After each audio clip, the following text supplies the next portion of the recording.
Okay, so welcome back, and we're still in the cylinder case. We're almost there, done. You have seen that we have done a lot of stuff. Even though it's a very simple case, I show you many tricks.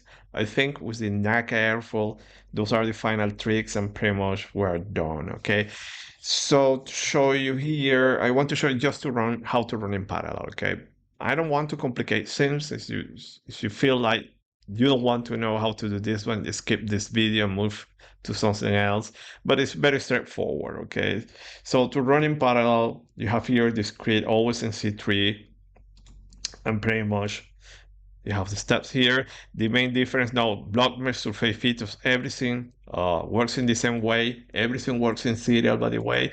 But then you have decompose part. This is an utility, okay, that reads this dictionary and basically will split your domain, do the domain decomposition. Here you choose the number of domains or processors that you have available. So I have to mention that snappyHexMesh scales relatively well. Okay, have been able to scale very well up to, let's say, 200, 356 cores with no problem. Okay, so you choose the number of cores domains and then the method. So Scotch most of the time is fine. Have to say that sometimes there are some differences, but that is something completely different, the composition method. But let's keep it a Scotch for the method. You decompose and let me show you what happens here, okay? Very important also that you need to have a parallel computer. If you don't have, pretty much, you can still run in parallel, but it will be a slower simulation because you are running the same process, the same task in the same core. So what is happening here in this case, what I did was processor 0, 1, 2, 3, 4. Everything has been split here. At this point, we have split only the block mesh, okay?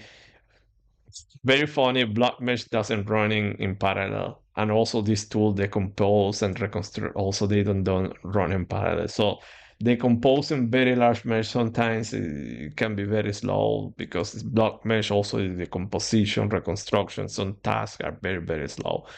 So now what you need to do is run in parallel. So how to run in parallel exactly the same way. The only thing is that MPI run minus MP, number of processors, same number of domains, 4, act the auction minus parallel, and that's all. So let me run there. And remember that now the mesh, everything is run in each single folder. So running in parallel is faster. Probably in this case, you are not going to see it because it's very small mesh, okay? But in each one, you are going to have a different chunk of the mesh. Now also you can run check mesh in parallel. Okay, so go there. Let me put it here. And there you go, check mesh in parallel. And if you want to visualize, you can go paraphone, but add the option build in. Okay, very important. Apply. And see here that now you have decompose or reconstruct. So in reconstruct, we're going to have only is the block mesh that we have there. But if I choose now decompose, now see that you have the whole domain, okay? And what you see there is the different blocks now that have been divided now using snappyHexMesh. You can visualize that information, that it doesn't matter. And this is what you have, exactly the same how you run in parallel, how you do the mesh in parallel, then also to do the run the simulation. I think that will be another video. You need to decompose also the solution. Recall that you have the folder 0. So do the same stuff. Now let me do cp minus r0 org 0 and then decompose par I think it's fields, and I will only transfer. Okay, access will have no address. Okay. Bum, bada, bum, bum. Okay, so let me see what time fields constant copy. Okay, it's copy 0. Copy 0.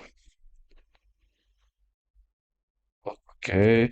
So, okay. Oh, okay, yeah, I know. See, I was saving. So sometimes that happen, and I was saving the boundary field. So as you go there, remember that the boundary layer, and that is the files that are giving problems. So you can erase that, but to show you, because now that you have the solution in different chunks, you can also reconstruct. So to reconstruct the solution, there is this tool reconstruct path. Okay. In older versions of OpenFOAM, it used to be reconstruct par mesh. Now everything has been unified in reconstruct par. Reconstruct par, I want to reconstruct just constant the mesh. Go like this. Okay. And let me see, constant polymesh boundary. And there you go, you have the mesh. And now I can go decompose par minus force. So just to override everything.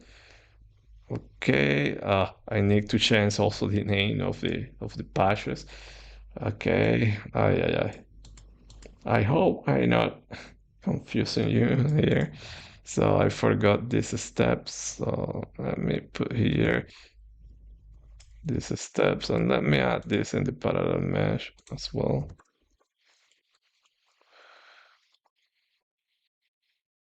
Then,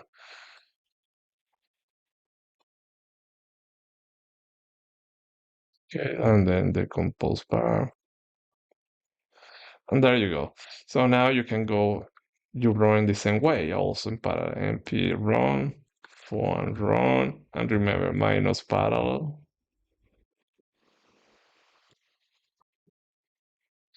And off you go. Now you are running in parallel. It will be much faster. Probably you're not going to see it because it's small case, but see that the solution, everything is done here. So when you are done, you can do the post-processing in parallel using Paraphone built-in, or you can reconstruct everything and do it in serial. It's up to you.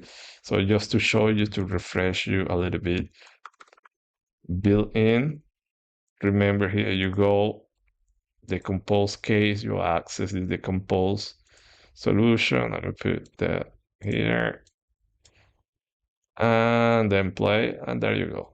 Pressure, or do the long way.